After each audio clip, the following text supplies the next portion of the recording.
Guys, welcome back to Jared the Journeyman.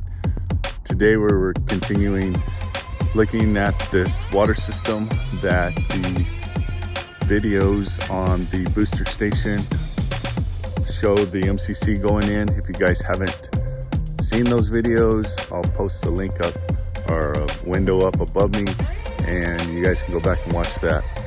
But today I'm going to show you kind of another well and setup that we're doing and how this water system is working.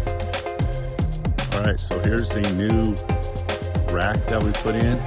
We've got junction boxes, e-stops on here, and what that does is that rack is going to replace this old wooden rack.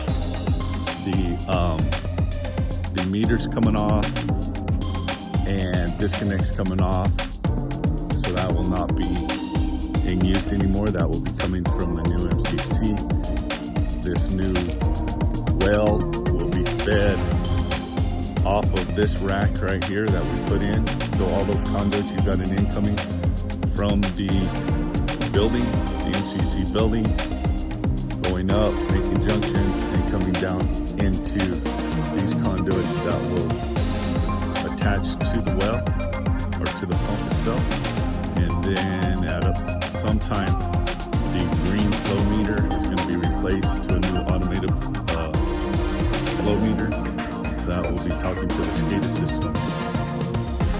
So now we're just waiting for the new service to be energized, and all of this will be replaced. We've got our conduits already coming from here, going to there. We still need to put an antenna up for our SCADA system and get this puppy energized. So thanks for watching, guys. If you would like, go back and watch the MCC replacement and the new service that we put in on this, and we'll go from there. Guys, as always, thank you for watching and be safe out there.